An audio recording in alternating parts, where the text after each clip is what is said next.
Coriolis, no? Coriolis force o centripetal force sa robotic arm.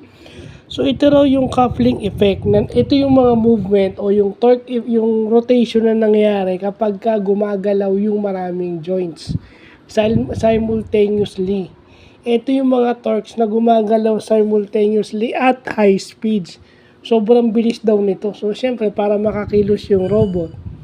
Kaya meron Coriolis effect pala o Coriolis force ang responsible dyan.